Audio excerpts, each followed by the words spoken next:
Yeah, it's the Locker Room on YouTube. You know what it is. Let's get it.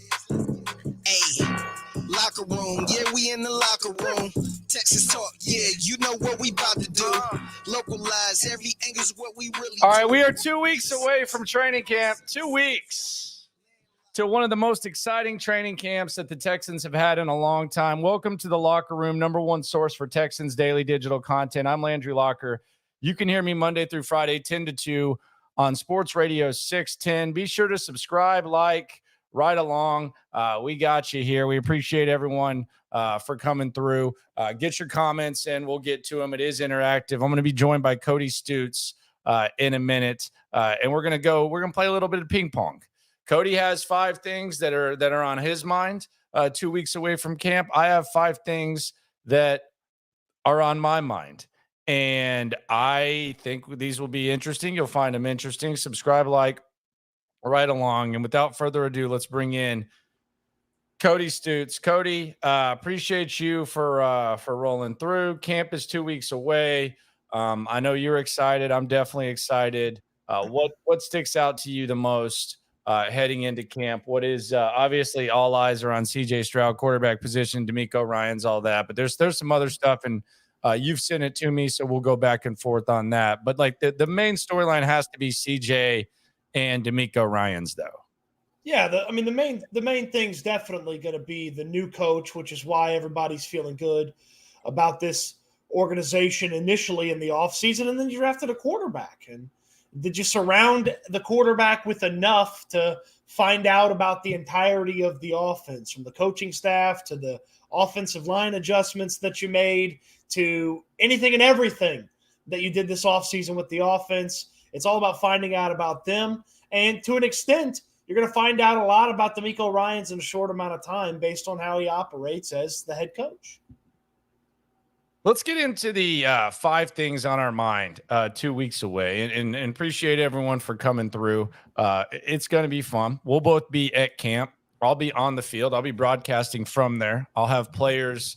I'll interview players every day. Going to have some players on the stream too. So it's some of the best Texans coverage you can get right here. 2 guys that will keep you the most connected, and we appreciate everyone for coming through and following along. Been doing this since the start of last season, and it was at times it was tough. At times it was kind of tough. You know, you just want to do the radio job, and you know this team frustrates you, but stuck through it, and now it's going to be easy. It's all going to pay off, and the interest is high, and everyone's pretty excited.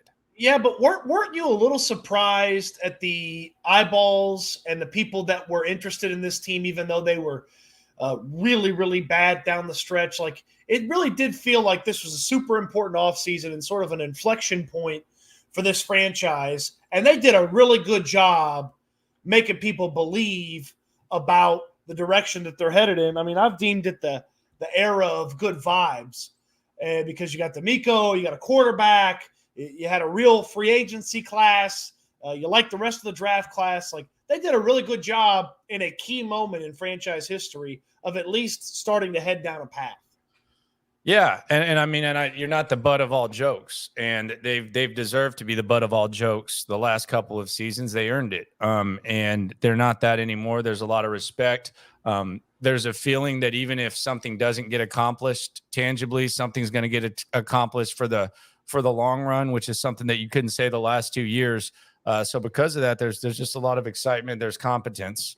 And I don't even think you're grading on a curve. I think you were kind of grading on a curve last year with Lovie Smith, where you said, well, they didn't hire Josh McCown, so at least they got, Lovie Smith, who's at least, resembles an NFL head coach. But there wasn't any hope for last year. Yeah. I mean, there was a lot of false hope. Maybe Davis Mills, maybe Lovey. It was all false hope. It was pretty evident within the few weeks of the season getting going that there was not a lot of hope for last season. There is a tremendous amount of hope for this season.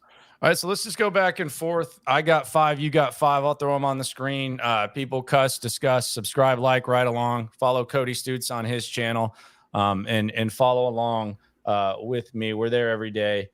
We got you covered. So my first thought here. I think that Davis Mills versus CJ Stroud is a thing. Now, let me explain. I know some people don't think this is a competition. I don't necessarily disagree with that, but I do think it's a thing. I think it's on the undercard. I think this is the opening match. I think the opening match is Davis Mills versus CJ Stroud when it comes to the quarterback. I think the main event is CJ Stroud versus CJ Stroud. I think that's the competition that CJ Stroud is in most. I think he's competing with himself. I don't know if they have like a tangible thing that they want to see from him.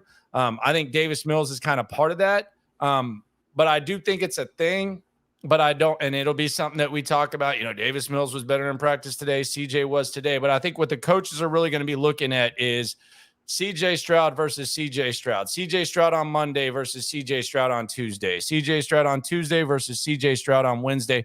CJ Stroud in preseason game 1 versus CJ Stroud in preseason game 2. CJ Stroud versus CJ Stroud joint practices. I think that is the main event. I think the undercard is CJ Stroud versus Davis Mills. Well, there's always a worry when it's the opening match that it's going to go too long. And that's my worry with this, is that it's going to hang around and be a annoying storyline that's going to stick around. I hope that this ends up a whole lot more like a squash match, to continue using a wrestling analogy. I want Stroud to go in there and very quickly be the starting quarterback for this team. And to me, the drop dead date to where we know unquestionably Stroud's the starter is when the Miami Dolphins are in town for joint practices. That to me is the drop dead date. That's when we need to know. August 16th. That's when it needs to be public and official that CJ Stroud is the guy for this organization, this team. All right, now let's go to your first thoughts.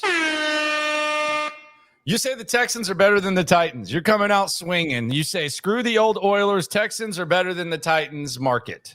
I'm looking at this Titans team, and I'm going through it, and I'm thinking about some of the guys that are in charge. And Mike Vrabel's one of the best coaches in the National Football League. It just an incredible job with challenge after challenge after challenge, year after year after year. And they seem to overachieve every year. Well, this is the year that they underachieve. They thought that they wanted to fire the DC at different times last year. They ultimately didn't. That guy's still a defensive coordinator. Tim Kelly's calling their offense now. We know that Tim Kelly offense, it doesn't look very good compared to real, legit NFL offenses. Tim Kelly looks like freaking Andy Reid compared to Pep Hamilton. But compared to other coaches around the league, Tim Kelly's offense it's a sham imitation of a bad O'Brien offense that wasn't a good NFL offense. The quarterback situation's a mess because Tannehill's not going to stay healthy. It feels like he never stays healthy. Even when he's healthy, he's not very good. They've got an offensive line that's going to have 3-4 new starters, including a guy that could barely get on the field in Philadelphia and Andre Dillard at left tackle when they needed him to get on the field. It's the worst wide receiver room in the entire NFL. And Derrick Henry is due to break down. Okay, I feel like we've been saying that for a while. Yeah, well, okay, it's happening. Okay, when he doesn't have an offensive line to clear the way and he's got to do all the work, it's going to happen. Now, there's some pieces on that defense that I like. There's some elements of that defense that I'm really impressed by, but it's not there for the Titans. This is a big step back year for them. I believe Levis is playing by the middle of the year. I also believe Levis stinks to high heaven. And this is a team that if I could get a wager on them picking one of the top 2 quarterbacks next year, I would go ahead and try to make that wager and do a little sprinkle on that. I do not believe in this team whatsoever. Okay, so Texans better than the Titans. I'm not as down on the Titans as you are. They would have won the division last year. I know they had to make some business decisions too. I'm not ready to say that. I think that this division's going to be a little bit more of a battle than people think. But Stoots says Texans over old Oilers. My next take, deja vu, heading into camp. Now what for Jonathan Granard and Nico Collins? We were saying the exact same things about these guys for the most part last year that we're going to be saying this year. Can they stay on the field? Can they be healthy? Now, we have gotten a larger taste of Jonathan Granard. You can actually make a case that there's more question marks about Granard this year than there were last. But I do wonder, these guys that we were talking about last season, and we're having relatively the same conversations right now. I wonder what's next for these two guys, specifically Nico Collins. Where does he fit into this receiving group? Could Nico Collins be like some sort of surprise cut or something? I wouldn't completely dismiss it. I wouldn't dismiss it. Or will he be on the opening day roster? I would. I think stranger things have happened than that. And with Jonathan Granard, how are they going to use him? Because I actually think I'm buying Jonathan Granard stock this year. Last year, I thought there was a lot of hype where, can he get double-digit sacks? Can he play an entire season? I actually think with all the pieces that they have, given the fact that they'll be able to use Granard in situations that best suit him because of the underrated depth that they have on the edge, I would actually buy Jonathan Granard stock. I'm not buying Nico Collins stock. Nico Collins, if he had played a full season last year with the stats that he put up in the 10 games that he did play, he would have had about 4 touchdowns and 817 yards. Okay. I could not tell you for sure he's going to get those numbers this year if he plays in the NFL. I couldn't for sure tell you that. He's just a total unknown. He hasn't stayed healthy in his NFL career. And yes, the quarterback and the system should be more Nico Collins friendly, but this guy is a monster in practice, and it's just not there on Sundays. Oh, and he stays on the field longer than anyone. I mean, he works his ass off, and look, he's a friend of the show. So I've talked to him many times. I'm rooting for him. I'm just not buying the stock. Victor says health is the main thing. I just don't know if health is the main thing with Nico Collins. The production's not there. He's had one game over 70 yards. He averages less than 40 yards per game. Now, you can say, well, the quarterback play has been bad. The offensive coordinators suck. I agree.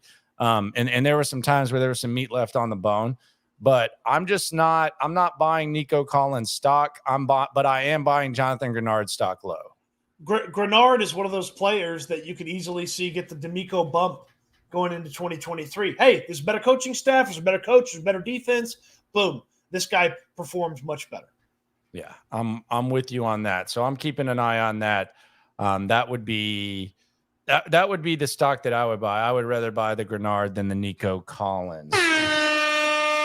Why Slowik skepticism? I don't know if this is a question. I don't know if this is a statement. You brought it up earlier today. Cody Stoots, by the way, Landry Locker. We're previewing the Texans live 2 weeks out from training camp. Subscribe, like. Appreciate everyone for coming through. It's about to get real fun around here. Why the Slowik skepticism? People like Bobby Slowik regularly succeed to a very high degree in the NFL. And yet, it feels like anywhere I turn, when somebody wants to talk about Bobby Slowik, they're worried that he's never called plays. And oh, well, he's so young. And these guys that coached under Kyle Shanahan for all these years, a lot of these guys were young. And yes, there was a handful that had a little bit more play call experience here or there. But there are plenty of coaches under Kyle Shanahan, under Sean McVay, that don't get to call the plays because those guys are the offensive geniuses and go somewhere and are immediately successful. I mean, this is a guy that was going to be on the same track as Mike McDaniel was if he'd stuck around in San Francisco. And instead, he just decided to jump to an opportunity where he's going to call plays. Bobby Slowik is what the NFL is looking for. Bobby Slowik is what the NFL craves in head coaching interviews. I mean, we saw it last year with Ben Johnson. Ben Johnson was on the Lions staff 2 years ago. They didn't let him call the plays. Then they turned over play calling duty to him. They looked really good on offense last year. And then he got head coach interviews. And I'm not saying that's going to happen for Bobby Slowik after this year, but guys like Bobby Slowik, young, offensive-minded, who coached under an offensive genius, and that offensive genius thought super highly of them, they end up successful all the time. Kevin O'Connell's another example. He was with McVay, QB coach, then an offensive coordinator. Again, doesn't call the plays, gets to Minnesota, he calls the plays, boom, they win 13 games.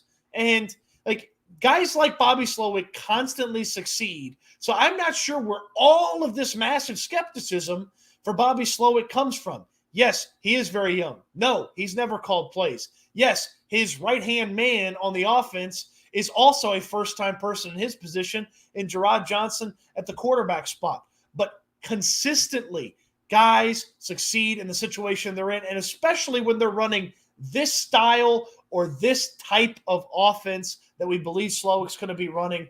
Constantly, those guys are successful right away. Yes, there are a few examples and a few issues of it not working. LaFleur's brother was really bad in New York. He also had one of the worst quarterbacks I've ever seen to work with in that offense. I don't believe that's the case with C.J. Stroud. I am not nearly as low on Bobby Slowik as many people appear to be. I mean, we've never seen him do this, though. I mean, what do you think about LaFleur with the Jets? I think that would be kind of the pushback. Like, what about LaFleur with the Jets? I would simply throw that as Zach Wilson was the issue and not LaFleur. That'd be my reasoning on why it didn't work there. I mean, there's more examples of it working than not working. Yes, some of these guys were a little bit closer to the offense, but Shanahan was ready to make him the number 2 offensive mind in the building if he'd stuck around in San Francisco. So Kyle Shanahan believed in him. Why can't I believe in him? He didn't believe in him to call plays, though. Well, he didn't. Sean McVay didn't believe in Kevin O'Connell to call plays, and now O'Connell's the head coach. Yeah, it'll be interesting. I like Bobby Slowik. I think there's reason for optimism.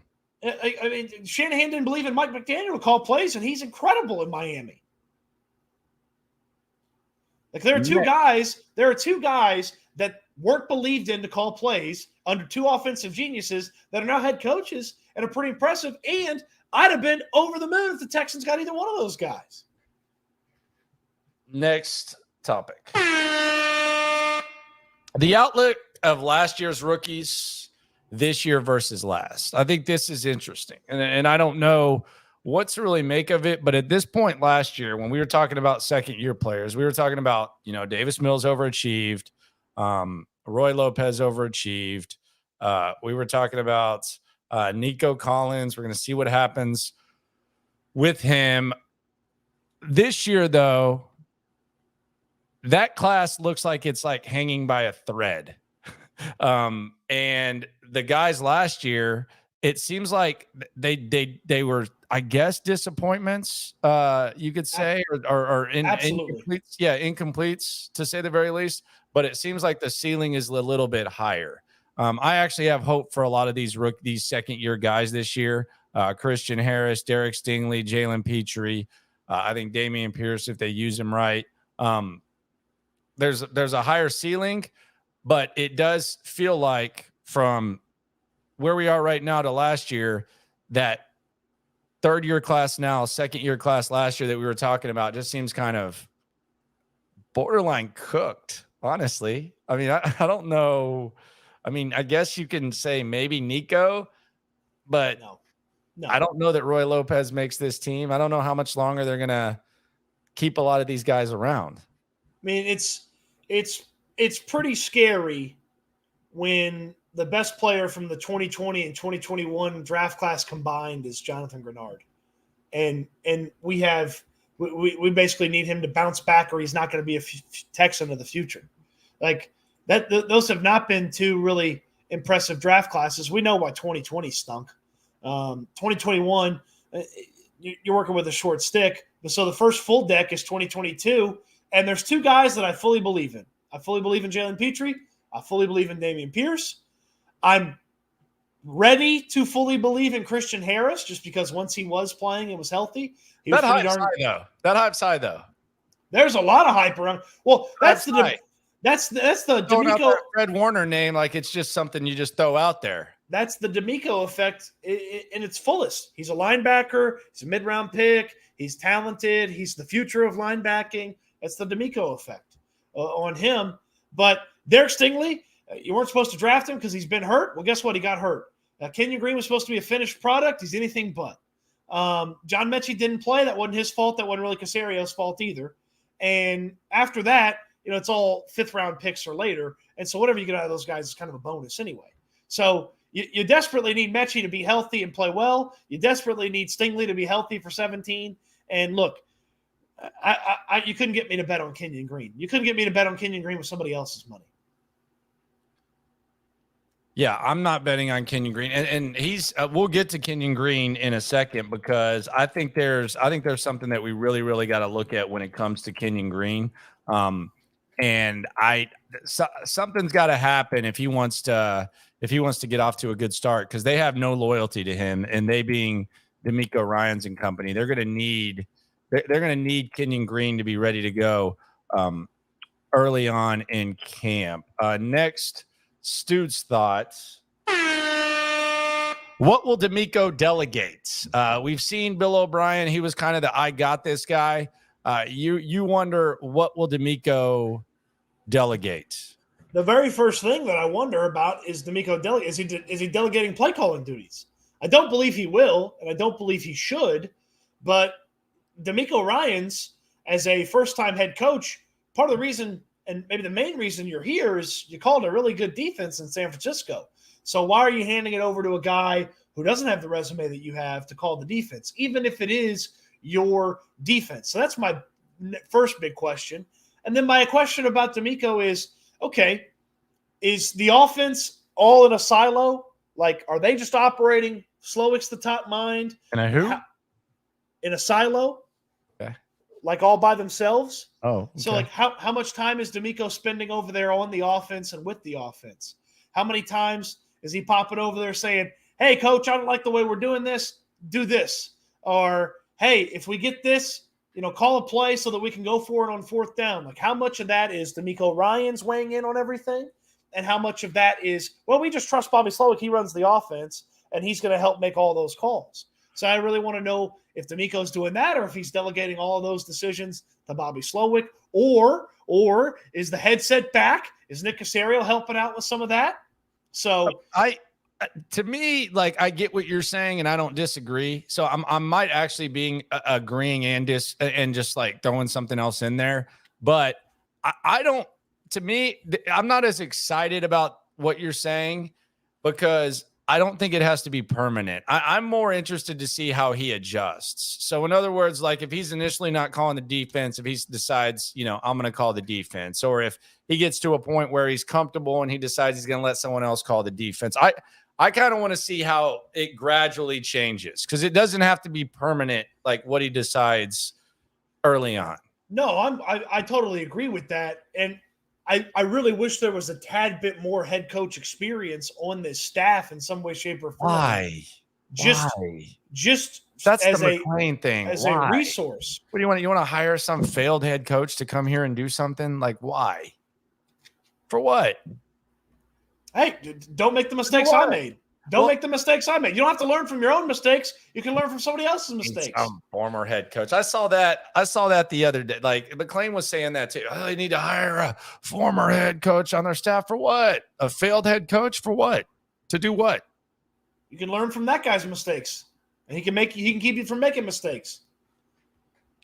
Or you can just use common sense, and you can still talk to Gary Kubiak on the reg and ask Gary Kubiak about the mistakes that he made, instead of just having some. Can you get Kubiak on former head coach hanging around? Can you get Kubiak on the headset on Sunday? Because you can't call him on the sidelines. So what do you want him to do? You want him to bring in like I don't know, just name an example of. No, too late now. Too late now. I don't want any slapdick that's out there now.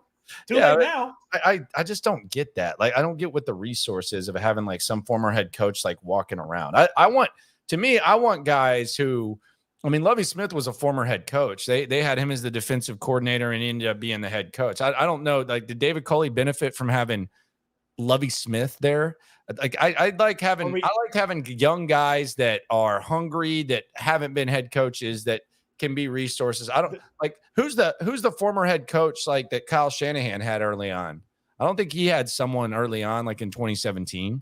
I bet you if I go look at that staff, I can find somebody. All right, pull it up. Share it if you want to, because I maybe I'm wrong. Who was his former coach? 2017 49ers? 2017. Give me his head coach. Former head coach. Yeah, I know that look. Well, there's a lot of names. You got to go through them. I know that look. Boy, this is a loaded staff. My goodness, there's like 5 head coaches on this thing. Yeah, go ahead. And none of them were any of them former head coaches, or did he have young guys? All right, let's go. Yeah, it seems like you're struggling there, buddy. I know that look. Yep. Yeah, I don't see one. Yep. See, don't need that. Like you don't need that. He knows enough people. He's coached enough people. He knows all that. He knows Gary Kubiak. He can call Gary Kubiak. He studies enough. He knows all that. You don't need some old ass head coach walking around. Like, what did the Texans benefit from Romeo Crennel riding around a golf cart all those times? Nothing. Yeah. Okay. But here's the, okay. Like it's not always about how much can that guy help. It's just another viewpoint to just make sure you've covered all your bases. Of what? I'm a dumbass and I didn't know how to coach. Yes, I did this. Okay, well, if you did that, I'm not going to do it. But he can learn that. He can learn that anytime. He played for so many coaches. He played for freaking Chip Kelly. He knows how to not act. Played for freaking Chip Kelly. He knows how to not act. He played for Andy Reid. He played for Gary Kubiak. He doesn't need some slapdick coming up there like former coach telling him how to handle his business. I also like how you're pretending like Mike Shanahan wasn't probably hanging around there. Okay, we'll go. Oh, exactly. He had his dad. Gary. D'Amico Ryans has all his folks. Go look up Mike Shanahan's Washington Redskins staff. I doubt he had too many former coaches. He had all these young fucks around him. Like he had all these young kids who probably got carded when they went and got beers after games. He had Mike McDaniel. He had all these young cats running. Who did Gary Kubiak have? Kubiak had somebody. He brought on Wade. Did they take off when that happened or what? But Wade's a coordinator. Wade was on defense. Wade was on McVay's staff too. Yeah.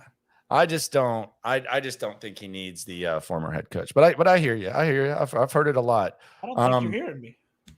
Yeah, well, I kind of pimp slapped you there. On that Mike Sherman was on Gary Kubiak's staff.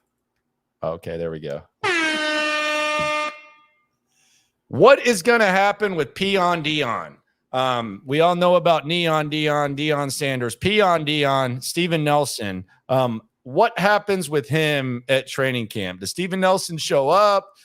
Is it awkward? Is he going to come in there even more delusional than he already has?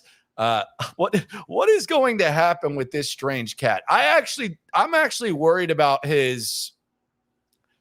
I don't say this lightly, but I'm worried about his mental capacity at this point with some of the stuff that he's doing. I don't mean that like in like an extreme way. I just don't think that he is all there when it comes to understanding the position he's at in his career, his value, and the way to go about things. And I just wonder like what he would be like if he came into the locker room. Is it just all forgotten? Is he going to act like it was no big deal? Where are we going here with Peon Dion? Is he really worth David Mulugheta's time? That's what I was surprised. Like, did David Mulugheta get like 20% on this? Because David Mulugheta's not dumb. I mean, he's damn sure not dumb. We know that. He's one of the brightest guys in the National Football League. He knows that Steven Nelson doesn't have value. He knows that Steven Nelson on the open market would probably get about what he's getting right now. Just like Shaq Griffin did. He knows that, business is business. He knows how to figure stuff out. He knows there's a line to draw. Like we never saw Deshaun Watson calling Nick Caserio an idiot. We never even heard Deshaun Watson say anything about Jack Easterby. So we all we got was like some future lyrics. So I just wonder, like, where is this guy's head at? What's going on here? And how do they handle it? What's going to happen with Steven Nelson? I think Caserio flips him for a sixth or something like that. But here's my thing. If I'm bringing in Steven Nelson and he's just a guy and I see the way that he's acting and that just the inability to really understand, like he questioned Lopez for calling him an underdog and all he did his whole career was call himself an underdog. Like why would you want to trade for that guy if he, I'm content. I'm content with him not even making it to camp. Don't even bring him in. Let somebody else have an opportunity. Let Kadar Holman or Kendall Sheffield or Darius Phillips or Kobe Francis. Let them have that opportunity to make the team or keep an extra safety. Like I'm content with this guy to not be on the team. I mean, he's Well, totally I think Shaq was going to beat him out anyways. I agree. And that's my thing. So I don't know what happens with him. I just think he's really. Who's talking to him? Like, who does he talk to on the reg? I wonder if he got Mulugeta as an agent and then was like, "Oh, I could do all the stuff that the Mulugeta guys do," and then Mulugeta's like, "What are you doing?" Like when he called Mulugeta had to have been like, Steven who? What? Okay. Are you friends with somebody I know? Oh, Steven Nelson. Yeah, no, we signed you. That's right. Okay, there you go. Next dude's story. What is the D'Amico immediate impact on the D? This is a loaded question, and I believe he's going to call plays, so I'm not super worried about that aspect of it. But this defense stinks. Or let me rephrase that. It has stunk for a long time. But I started looking at some of you can get lost in the numbers, so I don't want to overrate this, but you're only 25 yards worse than the Titans and the Jaguars on defense. 25 yards a game worse than the Titans and the Jaguars. Now that stacks up over 17 games. Like, that's a lot of yards, and it can turn into a lot of points. But they've got to be able to force teams to throw against them, because far too often teams didn't need to throw against them. And they finished with, I think, the 10th best pass defense on yards per game because nobody needed to throw against them because everybody's running against them. And so, yeah, and those passing stats, like, on defense are the most, like, it's worth ignoring. And so they have got to force teams. They were 30 yards worse than 2021, and they were damn near unwatchable in 2021. Like, they have got to get teams throwing against them. They've got to get teams into third and longs and take advantage of what is the deepest and most talented portion of their defense, which is that secondary. And what's the Nico bringing to the table right away? You think the secondary is the deepest? From on the defense? Yeah. Easily. Okay. Yeah, I don't. What I mean, I think I'm starting to talk myself into really liking the edge guys. Oh, well, see, I just put the D line all together, and I put the secondary all together. Yeah. And I actually like the interior D line guys too. I think the D line is the more I look at it, the more I'm starting to feel like it's a very underrated unit on this team. I do appreciate Rankins in a mercenary role because he can look at the guy next to him that he's going to play next to him, Malik Collins, and he can be like, if I'm good, they're going to pay me because they paid Malik. And and they paid him. I mean, they went probably $2 million over what the market value was. I think the market value was, and take that for what it's worth. I know Texans cap, he gets hot and bothered when you start talking about stuff like that. But I think that the market value for him was like 9.5, and he ended up getting about $2 million more than that, or whatever they ended up giving him. Yeah, I just like the. I mean, they're. I'm kicking Nelson out of the conversation. They're 4 deep at corner. I mean, not that everybody can play outside, but Stingley, Griffin, King's got the inside-outside versatility. Tavier, all the nerds love Tavier Thomas, one of the best slot guys in all of football. I love Jimmy Ward at safety. Petry's nice, and Murray on a cheaper deal as a backup is better cast in that role. I just love Jimmy Ward, period. I think he's a good asset. I think he's a damn good interview. I'm so ready for him to decapitate somebody this year. Like, I just can see him crushing somebody coming over the middle this year. It's kind of weird though, because it's clear that he wants to be a safety, but he's really good at playing nickel. I would assume he's going to do both. Like, I don't know what the disagreement is there. I know D'Amico's kind of laughed about it, and you've heard Jimmy talk about, I'm a starting safety. I'm not a nickel guy, although he was one of the top 100 players in the NFL 2 years ago on that NFL list. For what it's worth, he was the number 3 inside guy according to Pro Football Focus last year. Yeah, and you always take that with a grain of salt, but I mean, the reality is he's really good at it. you got to think like in some situations he's going to be doing it. I guess he just wants to be he wants to be 3 down guy and not just someone you just bring in on that. I'm assuming that's what that's about, because you can't bring in Jimmy Ward and just say, okay, this guy's never going to line up in nickel. That would be incompetence. I think it's very much just a matchup based thing. Hey, is Ward matchup better against this guy than somebody else? Well, let's use him there, because they've got some mix and match versatility to what they have in the secondary. Yeah, and I do like, I know some of the pundits, the Mike Meltzers of the world, don't like the 2-year deals and stuff. And my thing was, how many times does someone sign a 4 or 3-year deal and they're gone in 2? Like what? Every deal's a 2-year deal. What are we really talking about? Like when we sit here and bitch about, 2-year deals versus 4-year deals and short term versus long term.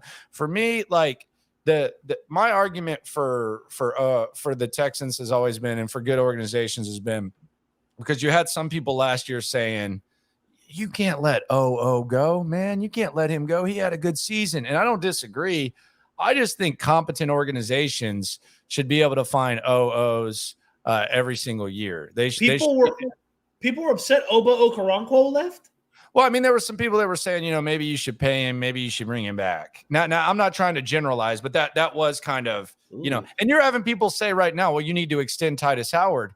To me, the good organizations get to a point where they let guys like Titus Howard go, get paid, and then they just develop guys the very next year, especially when you have as much invested, or they let OOs go, or you let Dalton Schultz, or you let Sheldon Rankins come in and use you for a new deal. And then the next year you just keep doing the same thing. And that's the good churning, not the Justin Britt bullshit where he's coming in and giving you those fake speeches and stuff like that. But like the good churning where guys come in, they make impacts, they use you, they move on, and you churn the roster like that. The type of guys you get comp picks from when they leave, those type of guys.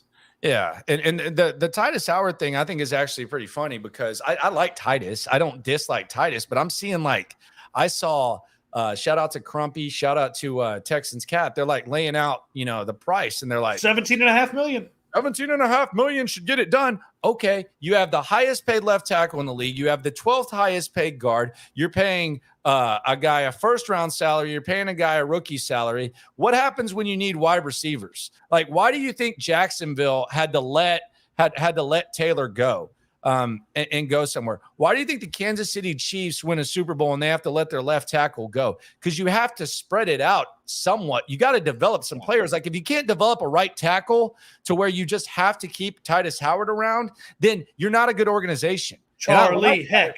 Charlie Heck. What the hell up with that? Charlie Heck. Yeah. Get out of here with that. They need to put Charlie Heck's brother on the roster. You ever seen this guy? You get what I'm saying with Titus? Like, it's like let's also look at it this way. Like, when and there's a lot of Rockets folks that we're talking about when Josh Christopher and KJ Martin got traded. Oh my God, you let those guys go. The team was terrible. So yeah, you're gonna churn the roster a little bit. I'm fine with Titus Howard. I just don't think like giving him an extension right now makes sense. And if you're going to start talking about 16, 17 million at the most, like if Titus Howard's on the franchise tag next year, let's go. Like, let's eat. But like this notion that you just have to keep paying these guys, churn the roster, churn it, find guys. I mean, you're at least to the point now as the Houston Texans. And I think fans should be very excited about this. First of all, you don't have 75 million dead cap like you did last year, where you were handcuffed. Second of all, guys like Dalton Schultz, guys like Sheldon Rankins, guys like Jimmy Ward, they wouldn't have touched your ass with a 10-foot pole, even if you had the money last year and the year before. You can at least bring in guys like that who want to use an organization to maybe get paid a little bit more. So I just don't think you get to the point where you're extending Titus Howard right now. That doesn't make sense to me. I agree with you, but I want to ask you the devil's advocate question. Who else is getting paid in the immediacy that you'd spend the money on? You have the second most cap space for next year. Do you think you need receivers next year? Yeah, but I mean, I don't want free agent wide receivers. Okay, well, Jacksonville had to overpay for Christian Kirk. They brought in Zay Jones.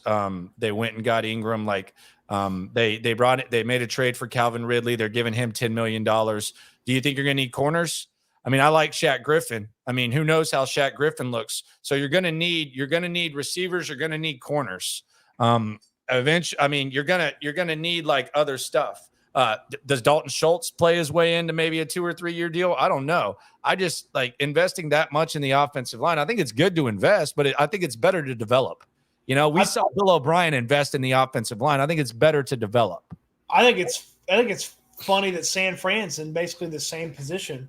And they were like, "See ya, McGlinchey. Adios. Go to Denver. Go play for Sean Payton."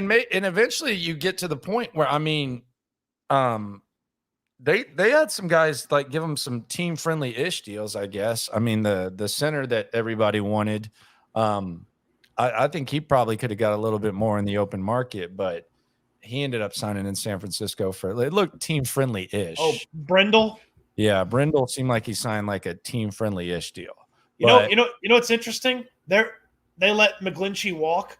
The depth chart, as I look at it right now, is set to either replace him with a 2020 fifth-round pick or a 2021 fifth-round pick. And you think about what O'Brien did in 2020 in the fifth round, which is the kid from Rhode Island that never played real football. And then you think the receiver. Yeah, Isaiah Coulter. Oh, God. And then you think about what Isaiah Coulter. You think about some of the stuff that Casario's done with fifth-round picks, like hey, Anthony Miller. Here's your tryout for 6 weeks. Weird. That was weird. You know, that was weird. So yeah, I just think I think developing is a little bit better than like keeping. I like Titus, but like I don't know what the hurry is. Like if you're telling me like right now with what we've seen from Titus, hey, let's give him $16.5 million and it's a win-win for both sides. Okay. How about the 5th-year option right now? Play that out. And how much more is the value really going to go up from that? Let's see what kind of season he has, please. Deculus. Okay. Deculus. Deculus. That's fine. I like Deculus. Hey, look, I'll go with Deculus, but don't give me a Charlie Heck chant. You know, They Greg Little's on this team as well. That's a guy that used to be well thought of. Yeah, he was very well thought of. And they brought some giant offensive lineman from Auburn in. He's probably the tallest guy on the team. So you never know. Somebody's got to get excited about offensive linemen you never heard about. Christopher, appreciate the comment. Cap is back, leading men. The way he was led when he came into the league, building a culture with a prepared killer mentality from the best at it. Yeah, it's going to be interesting in the culture. Asking Landry, why don't you want him to get paid? Did I not just explain it? I think it was very much laid out there. Golly, like what? I thought I just laid it out. You're going to have to pay other guys and make him earn it. I thought that was pretty clear. Let's get them headphones working. The starts of the banged up.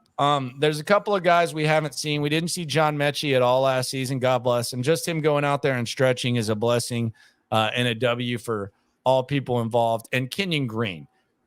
I don't think there's any hurry for John Mechie.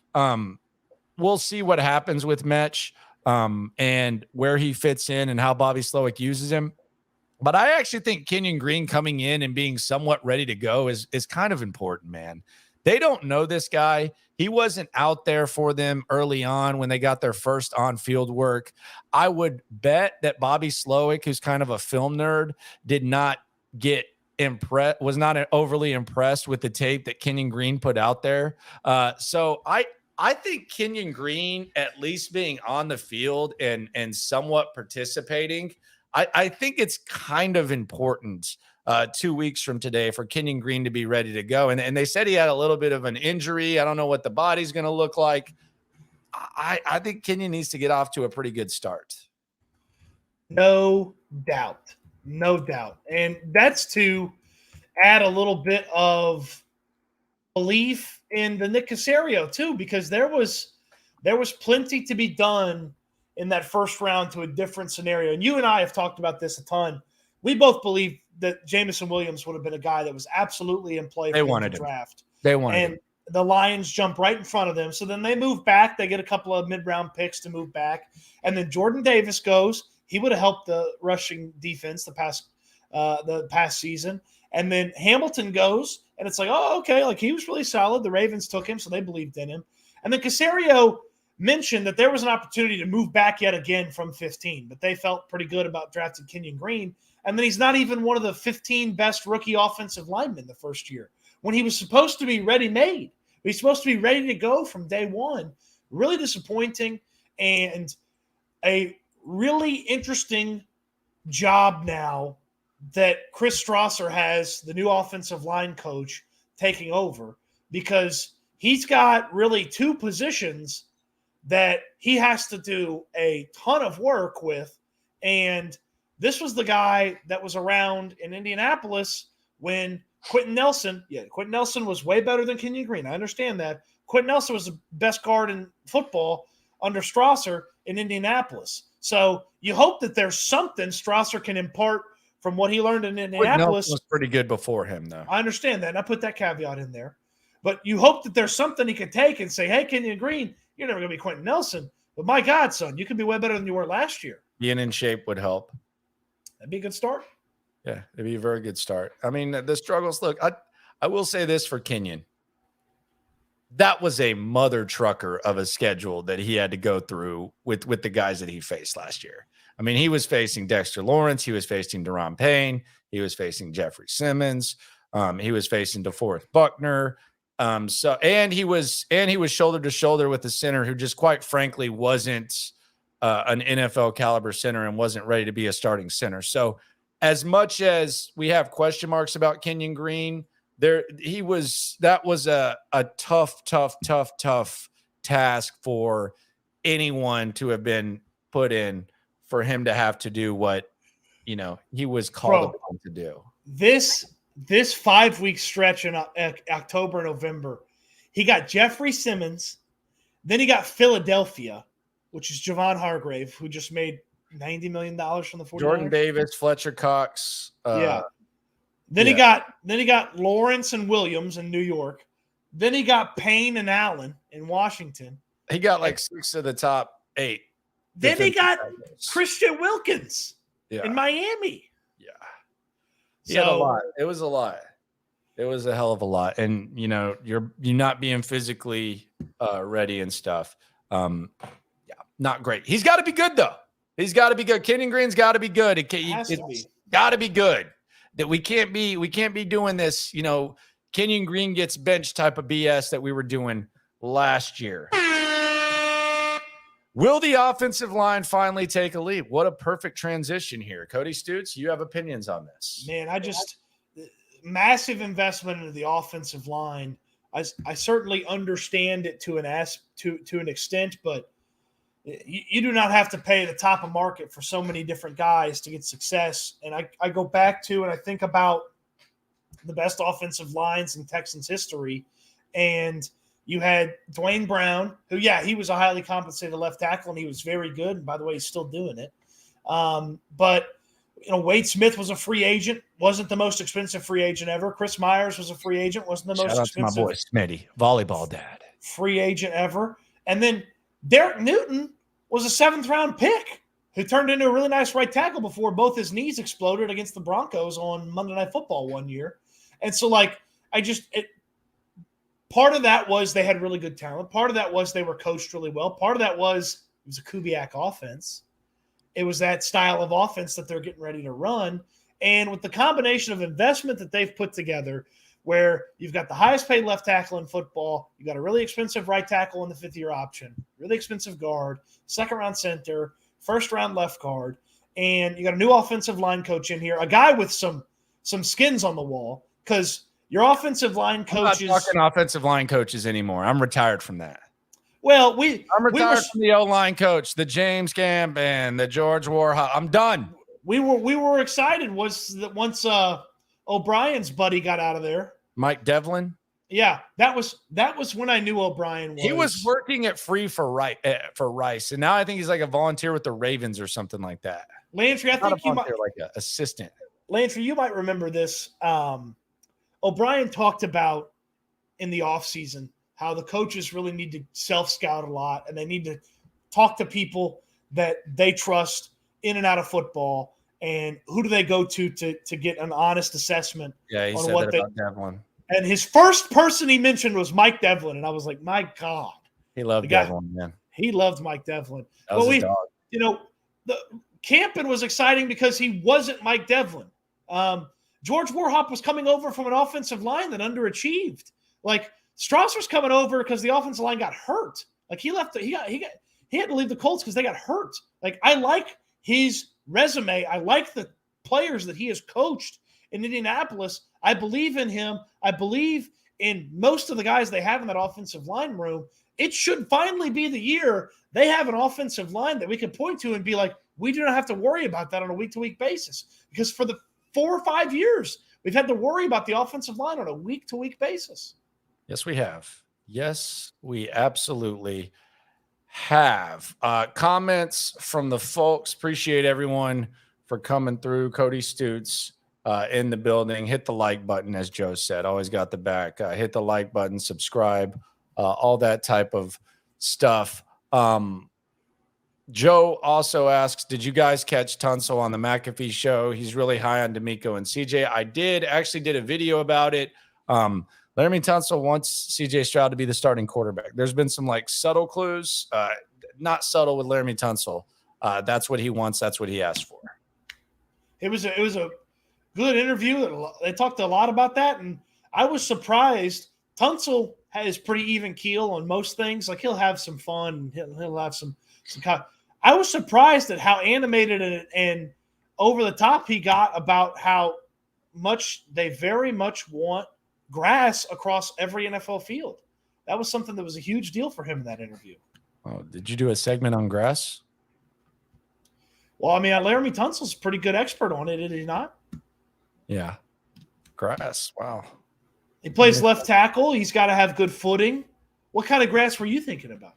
I don't know, but you're bringing up grass and Laremy Tunsil, so I was just kind of thinking about that. Miguel Martinez asks, what happens if the Texans don't sign CJ? Beans follows up. How worried are you about CJ not signing his contract? Think it's a Mulligetta play. I don't understand. What quarterback has signed his contract? Help me. What rookie quarterback has signed his contract? Oh, Bryce and Richardson are both unsigned too? Yes. I think so. Is Levis signed too? Levis is like the top of the second round, so they always have like a care. I don't even different care. Oh, okay. Yeah, I'm not even considering him. Maybe Bryce. Yeah, maybe Bryce has signed. I don't know. I haven't seen anything about his. Long story short, I ain't worried about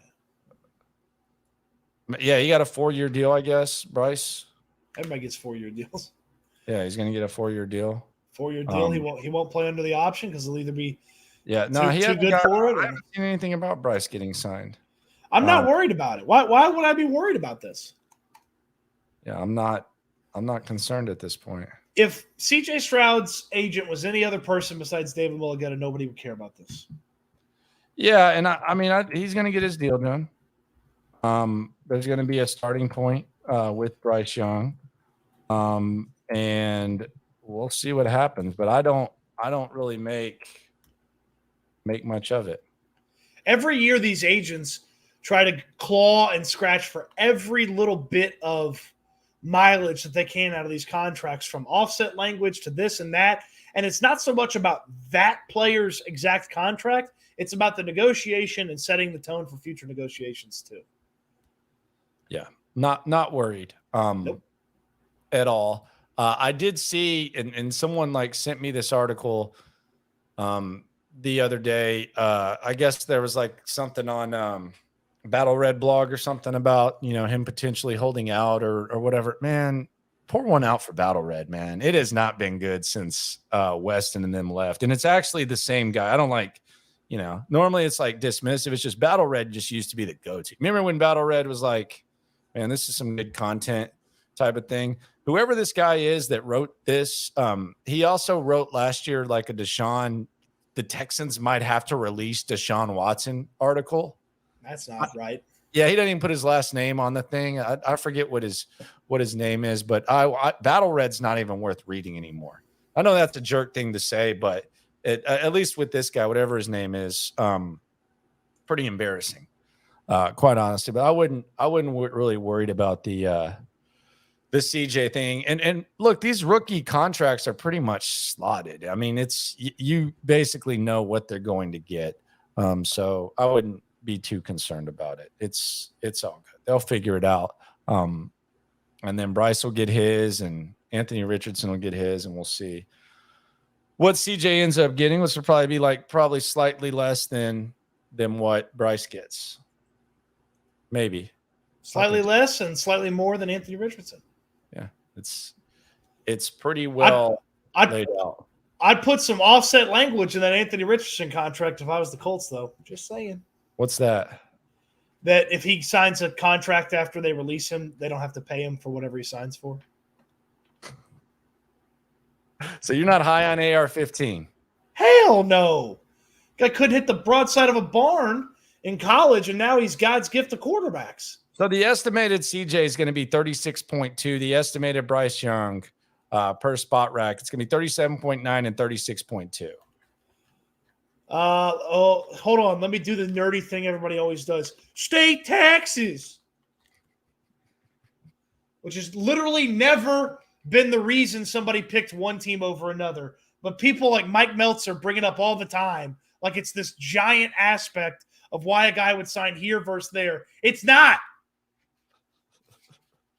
State taxes. Like these guys pay their taxes. No state income. What do you mean they don't pay their taxes? Come on. Pay their taxes. Rich people don't pay taxes. Yeah. Everybody knows that. They have someone do it for them. Everybody knows that. They got all sorts of tax breaks and havens and thises and thatses.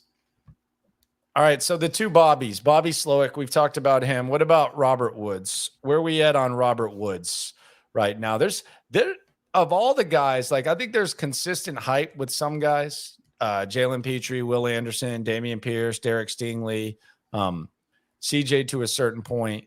Robert Woods is perhaps the most, I don't want to use the word divisive because I don't think people are like pissed off about Bobby Woods, but you know, there's kind of like, there's either people who think he's going to lead the team in receiving, and then there's people who think he's washed up and, you know, he's going to be like their fourth best receiver. He does seem to be the one that generates the most healthy disagreement, if you will. Where do you sit on Bobby Woods? I would be very interested to know how many guys are as old as Robert Woods / have been in the league as long as Robert Woods and have been 1,000-yard receivers, because it doesn't feel like there was a whole bunch of them in the course of in their careers. Like it doesn't feel like guys that have the he has to have 1,000 yards now. Well, Landry, 1,000 yards is not an amazing number. Well, I don't disagree. I just think we kind of need to grade on a curve when it comes to what to expect with this squad. Like it's kind of funny because you can't average 60 yards a game. I don't know. All I know is his production last year, he would have been the number 2 receiver on the Texans, and his receptions last year would have been tied for most by a receiver not named Brandon Cooks in the last 3 seasons. He would have been tied with Will Fuller in 2020 when he got popped for the Peds. So his production, like as much as we roll our eyes at it, I think here it's valuable. He also knows the system. The other thing is you hear, well, he's washed up, you know, he's coming off a torn ACL. He played all 17 games last year. There's not a Texans receiver who played all 17 games last year. So the question marks that you have about him when you put him in this mix, like I don't expect a lot from Robert Woods, but I think in this situation, beggars can't be choosers. And I also think there is a little bit of hidden value in having him here. Oh, I believe in him being the best wide receiver on this team and having the most productive season. I definitely believe in that. But I would also tell you that's a low bar to clear. Yeah, it is a low bar, but that's where they're at. They have one of the worst receiving cores in the NFL. I mean, this is actually – now I got to go do a research project about this. I got to go find out how many guys 31 and older ended up with 1,000-yard seasons. 31 and over? Yeah. Are you talking like just baller ass dudes or like guys who? Well, I'm going to sort by 31-year-olds and older who had 1,000 yards. Like obviously Jerry Rice and Randy Moss and Terrell Owens, like guys like that are awesome. But like I was thinking, like Eric Moulds had a 1,000-yard season at 32. But like he was a 2-time Pro Bowler. Like Robert Woods never been a Pro Bowler. Yeah, I mean you have. I think Julio started falling off at 32. 33. Andre had a couple of good years, like elite years, at around this age. Yeah, I just don't know what you really expect from Robert Woods at this point. But I do think if you line it up against what they got, I think he'll be okay. I think he'll be good. Man, play 17. That's what you need. And he did, and no one on the Texans did last year. So. There you go. Christopher asks, does Davis Mills get traded into who? No, he does not. I would not. What would you trade Davis Mills at this point? Davis Mills could end up being a really good backup. And I think Davis Mills, less pressure. If Davis Mills ends up being a good backup, that's a good 3rd round pick. So I don't think there's value. I don't think there's any payoff for trading Davis Mills, especially with the new rules where you can keep 3 quarterbacks. So I don't see any reason to trade him. For a day 3 pick, I would hold on to him. Oh, well, the Nico, he basically said, 3 quarterbacks pretty important, with the way that the new rule works and the situation he came from. And by the way, Davis Mills, if the rushing attack's really good and the defense is better, Davis Mills could accidentally win you a game. Case Keenum cannot. So you think Case is washed? There's nothing left in that arm, man. I mean, he had to take 2 crow hops, and he still was 20 yards under a wide receiver at minicamp. Yeah, but there's value in like the emergency and the extra coach and all that type of stuff. Like an extra. Yeah, no, he's on the Case and Mills are on the roster. Case is there for his brain. Mills is there to be the backup. I think Case might actually be on the path towards what Josh McCown was on, but I don't think he's going to take time off to like coach his son or anything like that. I could see Case being a coach on the staff in 2-3 years or something like that. Maybe 1. I was going to say, I think he's on the staff next year. So, yeah, I don't think Case has value. I know he's a legend. I mean, you want to talk about maximizing what God gave you. I mean, good Lord. Case Keenum has definitely done that. He was like the last better with Davis Mills than Case Keenum at this point. Absolutely, yes. If they had to go play in the NFL, yes, Davis has got it a little bit more than. Now, if you're telling me the backup quarterback's not going to step on the field and I can turn injuries off Madden style and CJ's going to play, maybe there's more value with Case than Davis. Although I don't know. I don't know what kind of resource Davis will be. He needs to be present in case you have to play the backup quarterback. That's what it needs. That's what he's on the roster for. Keenum's a weird player in the history of football because he's kind of like he's like one of the last air raid guys that never got a shot initially. Like most guys started getting like 6th, 5th, 4th, and then they started kind of ticking up in the draft. Like he's one of the last guys that went undrafted and then just carved himself out an awesome career. Kind of felt bad for him that Minnesota bailed on him after that great season. Kind of felt a little bit bad for Case there. I felt bad that Elway didn't know his name. Have you started watching quarterback yet? I have not. I'm 2 in. I'm probably about to binge it. I'll probably stay up all night and watch the rest. Am I going to end up liking Kirk Cousins after this? For sure. Yeah. For sure. And Mahomes. His wife's always been a rider. I'm glad they kind of played that angle and show that she's been with him since he was in freaking 7th grade. Mariota is an interesting player. Well, he threw a pissy fit in this one, so that's going to come up, like where he almost left the team. Yeah, so they're just going to not go to Mariota late in the year? No, I think they're just probably going to be like interviewing him about like his state and stuff. But they've done a good job of playing up the Mariota thing. But yeah, you're definitely going to like Kirk Cousins. I have 2 questions in this same vein. 1 episode in, you'll like Kirk Cousins. If you could pick the 3 quarterbacks for this upcoming season, who would they be? To be on that show? Yeah. I would make Aaron Rodgers do even more TV. Shut your ass up and get on TV. We'll see how you handle New York.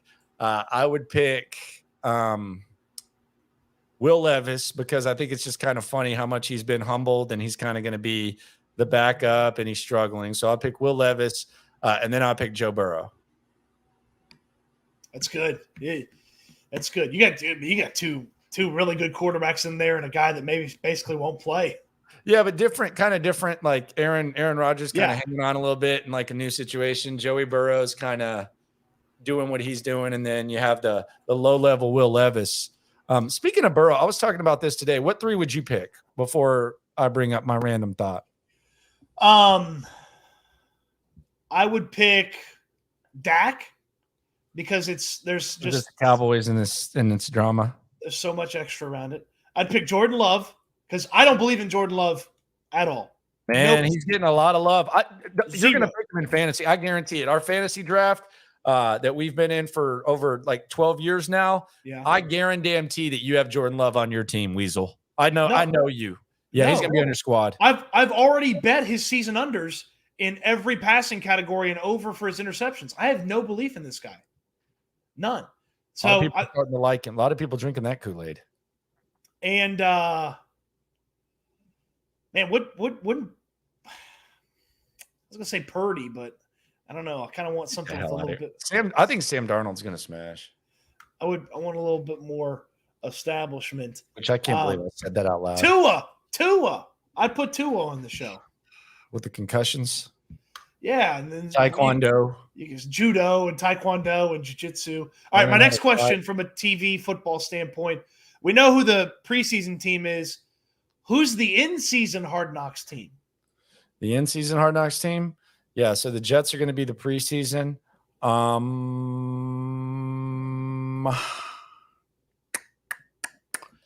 The in-season is probably going to be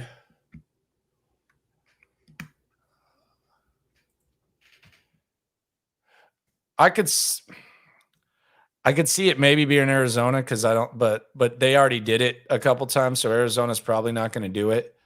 Oh my God, can you imagine I could see the Seahawks doing it.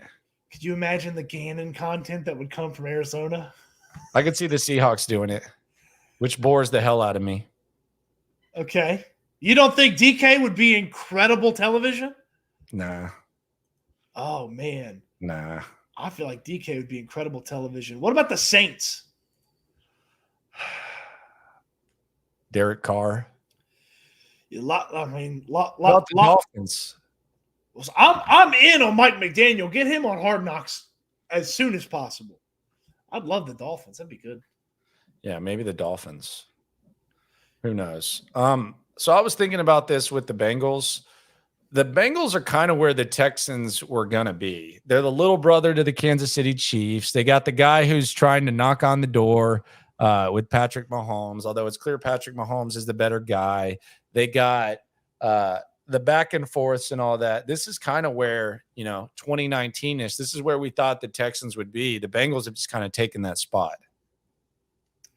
I do wonder if the organization had fired Bill O'Brien after the playoff collapse, where they would be. I feel like they'd still have Deshaun Watson. I feel like they'd still have J.J. Watt. Maybe he would have still retired, but I feel like he'd have definitely kept playing for the Texans.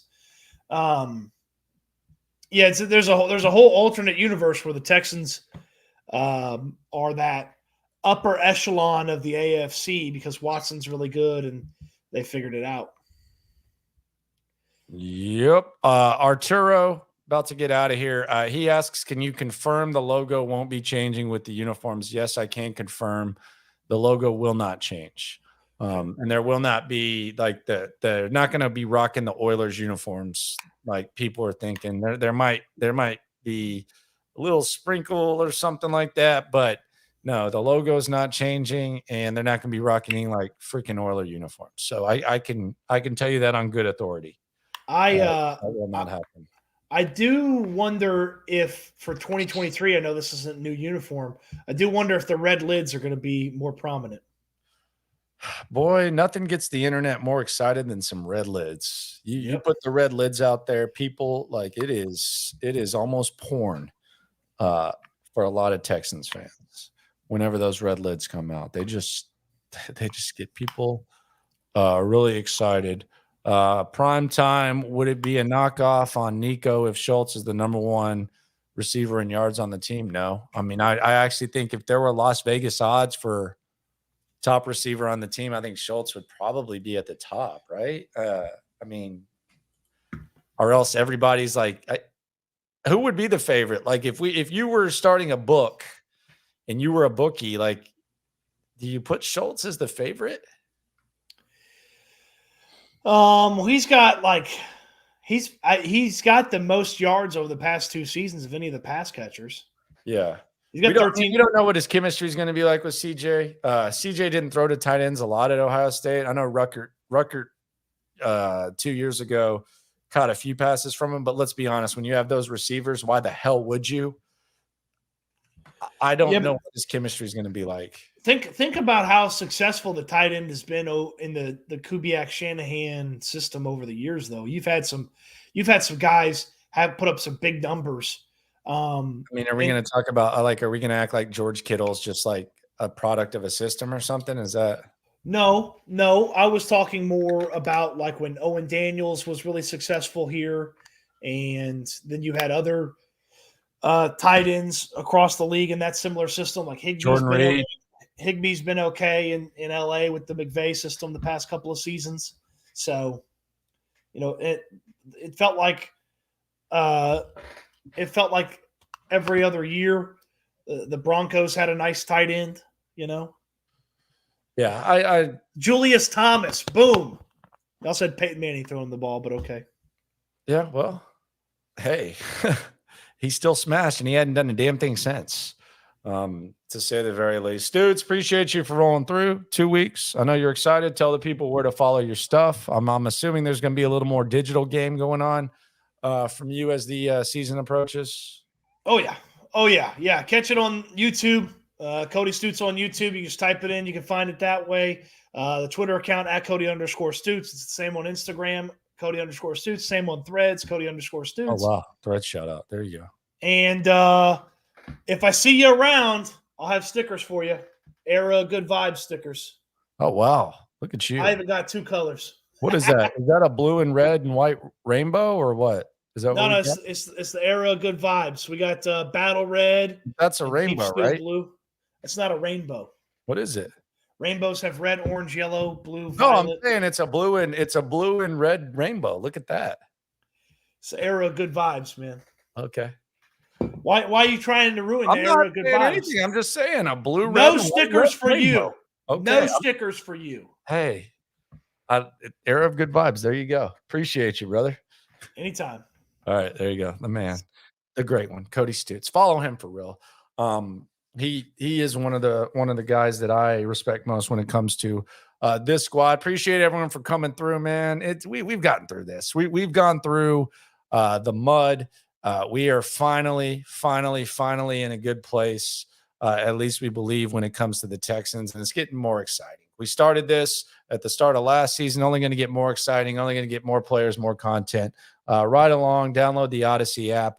And just remember, when it comes to this Texan stuff, no matter what happens, we are all in this together. Have a good one, folks. Let's get it. Hey, locker room. Yeah, we in the locker room. Texas talk. Yeah, you know what we about to do. Localize every angle's what we really do. We the source, we the pulse of the city too. Landlocked, got the game in the headlock. Localize every time, can't stop, won't stop. Yeah, we top 2 and we not too. Plugged in daily digital on